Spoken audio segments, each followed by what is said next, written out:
He reached the finals in both singles and doubles at the 2013 NCAA Championships. It was a rare feat that capped off a legendary college career. Following his time on the ATP Tour, where he achieved a career-high singles ranking of number 190 in the world, Jarmere transitioned into elite coaching. He spent 6 years as the hitting partner for 23-time Grand Slam champion Serena Williams, and later joined the coaching team of our current tennis star, Coco Gauff. So yeah, that's pretty awesome. Today, Jarmere works as a consultant with a range of organizations across the tennis, education, and youth development spaces, helping build programs, advise student athletes, and foster partnerships that create real impact. He is passionate about guiding young people to opportunities they may not have thought possible, and believes that sport, when combined with mentorship and purpose, can be one of life's most powerful vehicles for growth. Off the court, Jarmere is a proud husband to his wife Jordan and a new dad to their son Kai. Yeah. Yes. Yeah. Thank you. Becoming a father has given him a fresh perspective on what really matters: family, purpose, and giving back. It's reminded him that the most important work we do often happens behind the scenes, in the way we show up for others and lead by example, which is why he's here today. Whether he's mentoring young athletes or spending time with his family, Jarmere is driven by a desire to leave things better than where he found them. Yes. Thank you for being here, Jarmere. So, Thank you. I think I'm next. No. So I'm going to introduce right now. Yep. Milan. Yep, got it. Donyshia. Hi. Oh, you need. Cease? Hi, everyone. I'm Donyshia Boston Hill. I think I mic'd up. Oh no, that's only for the camera. National Junior Tennis and Learning for USTA Eastern. I lead National Junior Tennis and Learning for USTA Eastern. So we have increased from 6 to 8, now 11 teams. Give it up for yourselves for being here today. So we are also proud not only to have our NJTLs here, but we also have an amazing partnership with Jack and Jill of America, Inc., which is focused on being the premier resource for children, not only our children as mothers, but also the community. And so during our Jack and Jill partnership, we sourced and we also had an audition for an amazing kid caster. So when you go to the US Open, there are kids interviewing players all around the campus. And so a few years ago, Milan Smith was an amazing kid caster, and she interviewed the one and only who? Coco Gauff. This is a great opportunity for her to be here today, along with Jarmere, as we extend our partnership. And so, welcome, and I have a little gift for Milan. She has transcended from being a U.S. Open kid caster to representing the USTA Eastern as our first kid brand ambassador. And you'll see her all over our social media. And if you're interested in being a brand ambassador, please contact your NJTL coach. So, Milan, welcome, and thank you so much.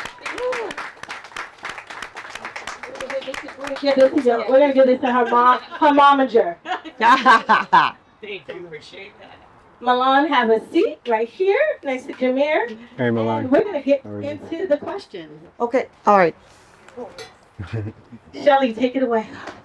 Questions. And I'm going to start my questions off as when you hear all the accolades about Jarmere Jenkins, things don't happen just by happening or naturally sometimes. It's worked out and how you get there. So I just want to give you all a couple of other inspiration that he's done. In 2008, he was the doubles winner at the Orange Bowl and the singles finals in the Orange Bowl.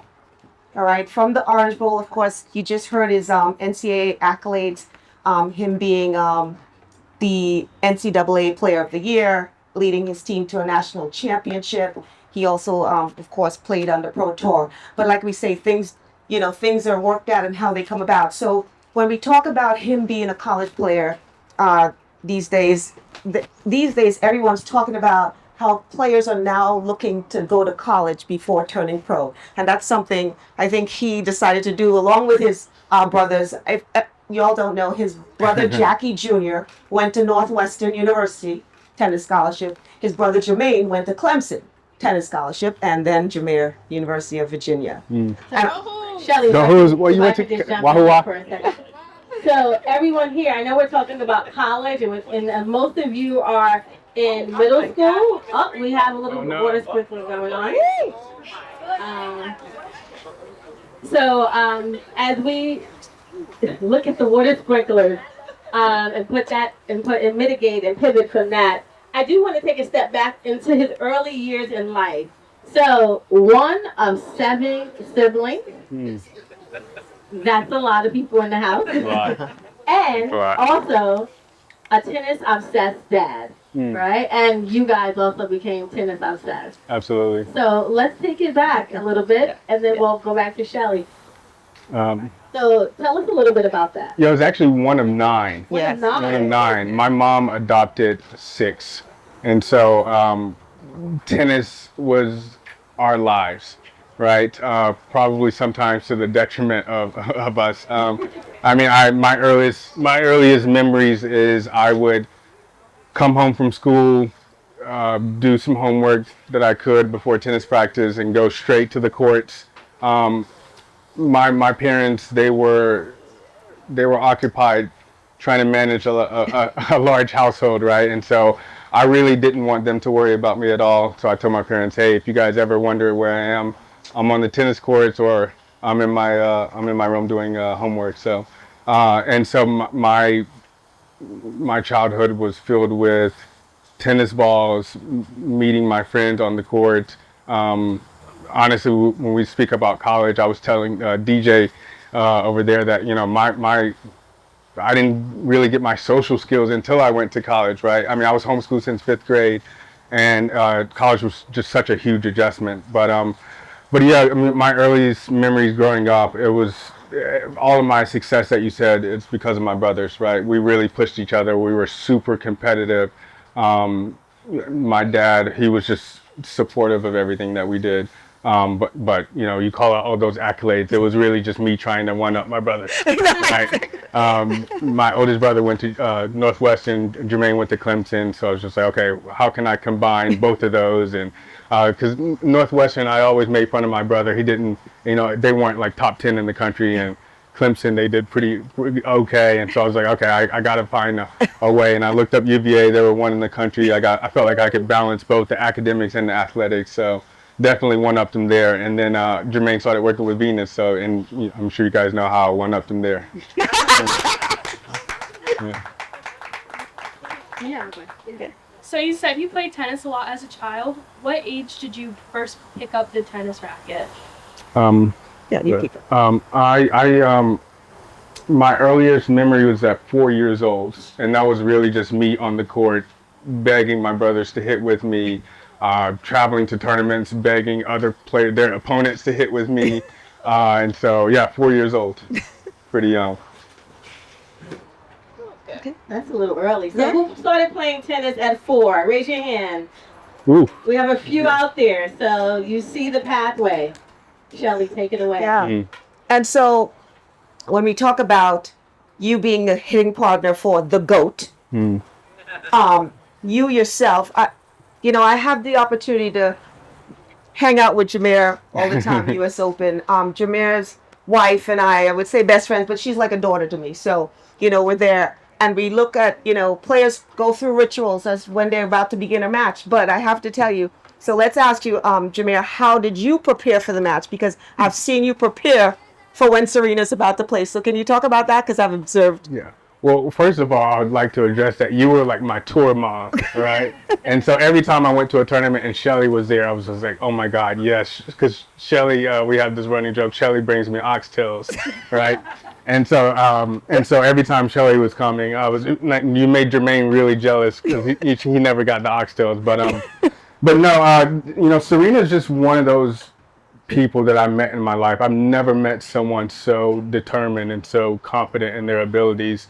And so working with someone like that for 6 years, you have to match that intensity. And so when you saw me preparing, that was really because I was held at a high standard for getting her ready for those matches, right? Both mentally, both physically. And I really had to just, whatever opponent that she was playing, I really had to be that person for an extended period of time.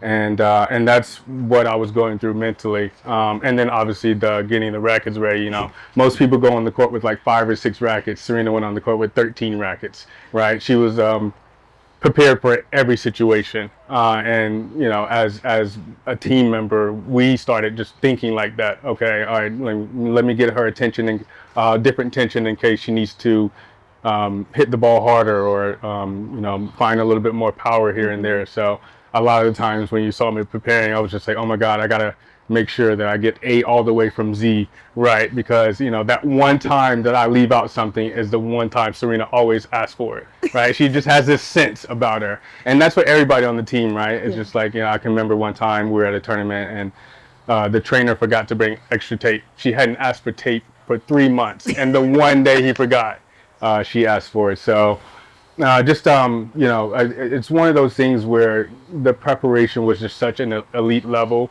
And to whenever she went on the court, that was when we were like, okay, we can relax now. She's going to go out there and beat Serena. Yeah. Yeah. Do you have another question? 1 second. Did you play in middle school or high school?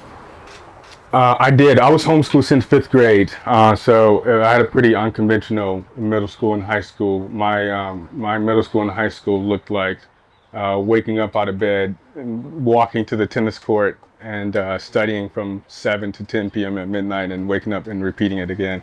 So I didn't really have any kind of formal school or traditional sense, but I did have, you know, I was playing in middle school and high school.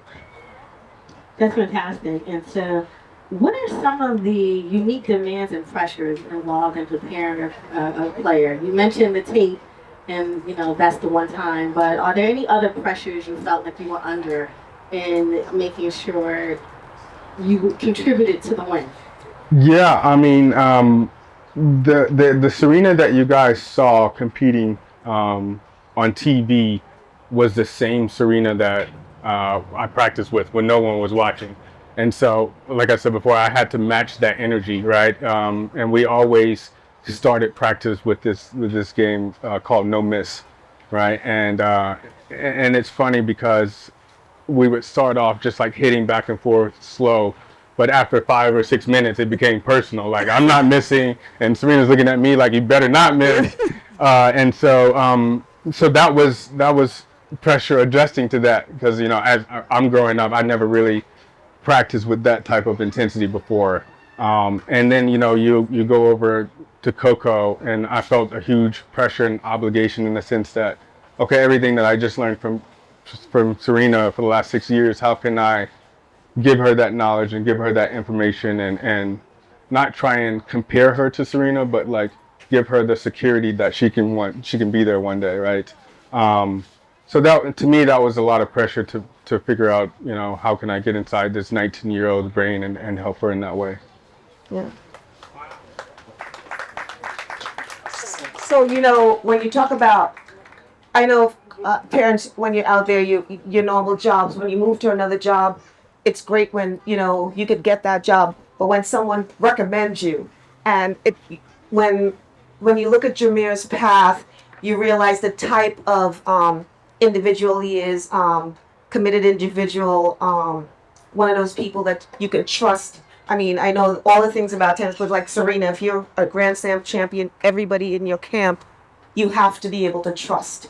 And so when, and of course, same thing with Venus and Jermaine. So when Venus told Jermaine that, well, you know, Serena's looking for a hitting partner.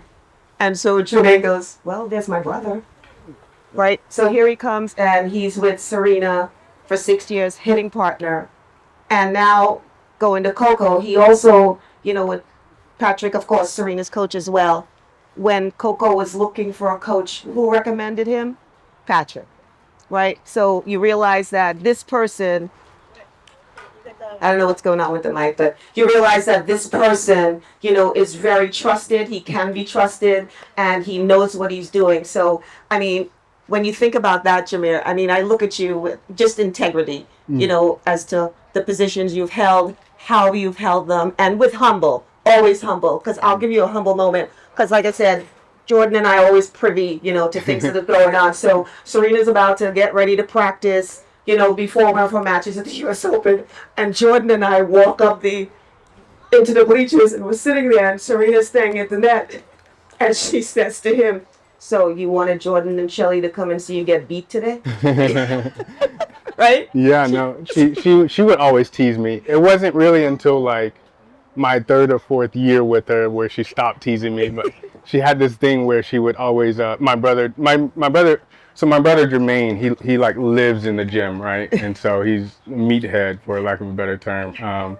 And he, she would always say like, "Hey, when are you gonna move up to a large shirt?" Because I was always wearing mediums. But no, she was fun to hang around. Honestly, by the time we parted ways, I mean, we were kind of in tears because we built up such long relationship, so many memories, and she's taught me so much. I mean, again, talk about a person that's determined. Yeah. She had me. We were out there training on her honeymoon.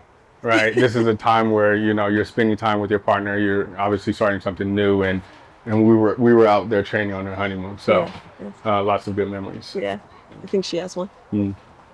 How did you prepare Coco or Serena for matches? They had their own way of preparing, right? My role was to just give them confidence and make them feel invincible on the court, right? And so, that came in many different forms, but the most important thing was just to give them confidence.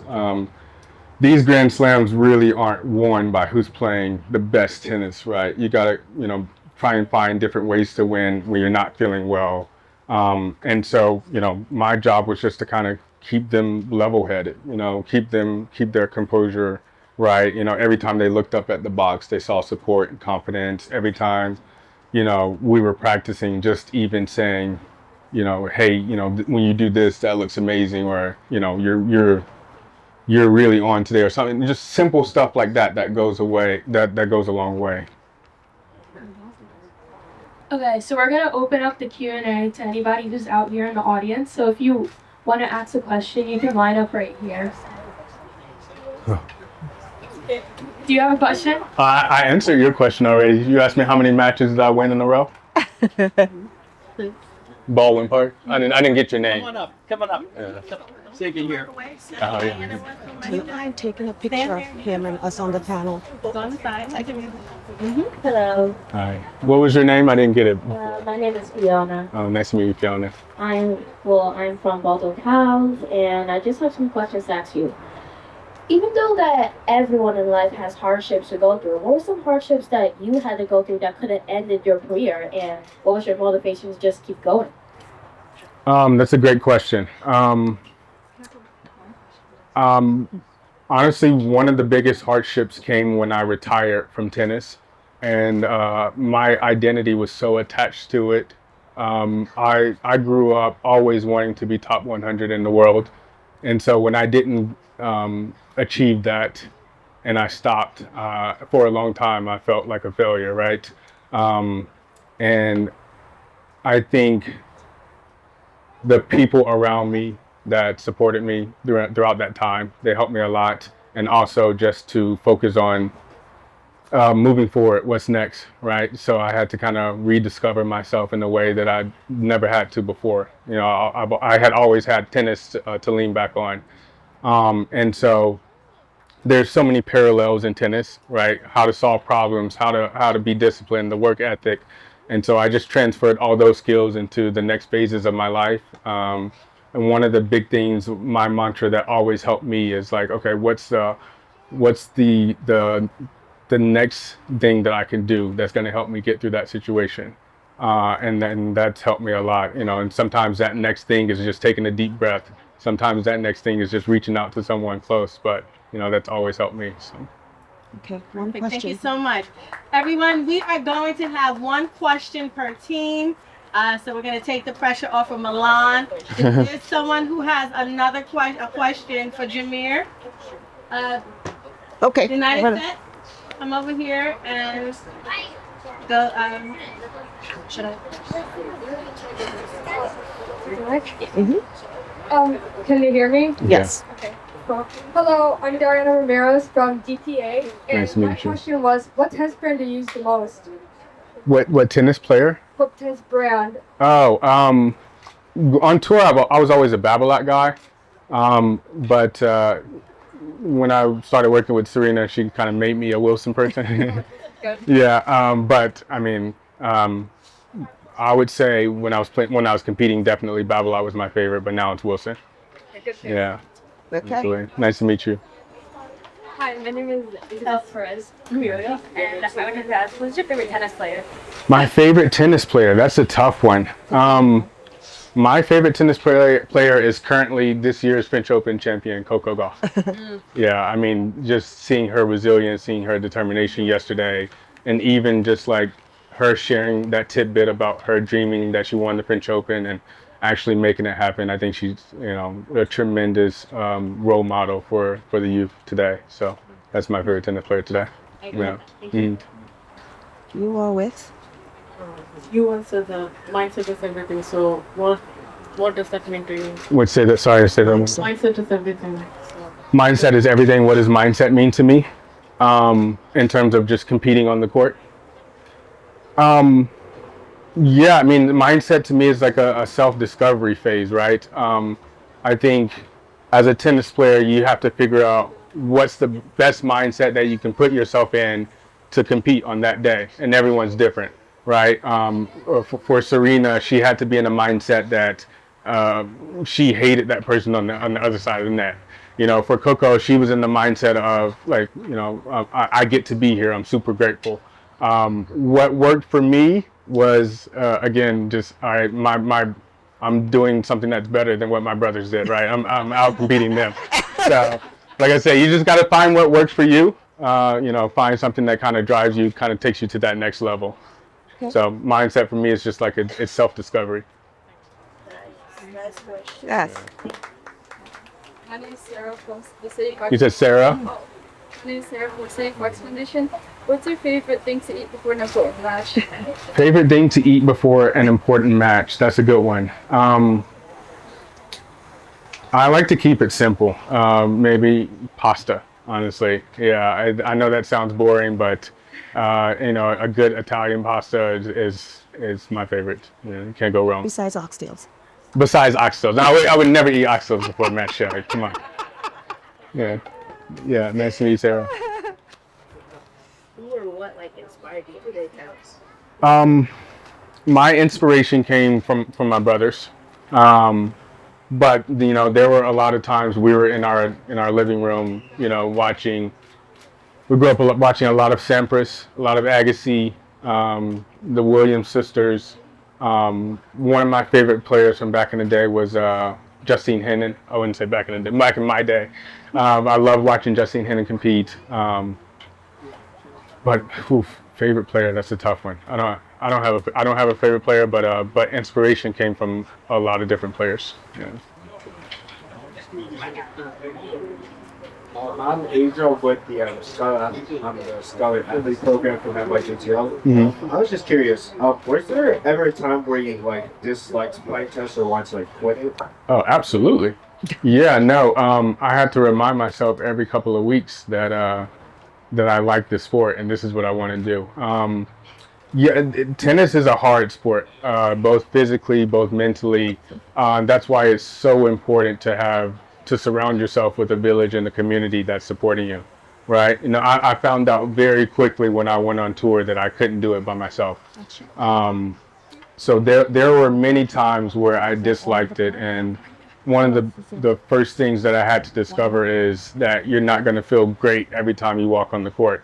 And I really struggled with that because there was a time where I needed to feel good. If my forehand wasn't on that day, it was tough for me to try and find another way to win that match. And so, I think just going through that period and figuring out, okay, if my forehand's not working, how can I, figure out a way to win that match? How can I use my slice? How can I serve better? And honestly, I think those tough moments, you actually need those tough moments to become a better tennis player. Thank you. Yeah. Okay. 15 love. 15 love. Last one. Sarai Jamali. I'm with 15 Love. Nice, I love that name. My question was, have you seen any players that started in their late teens becoming pro? that started playing tennis in their late teens. I'm not sure, not that I recall. Not that it's impossible. I know players that started maybe like 10 or 11 or 12. I want to say Ben Shelton was one that started pretty late. So yeah, no, that's one example. But I don't know a lot of people who started in the late teens, like 16, 17 or so, playing. Yeah. Right, thank you. Yeah, of course. Yeah.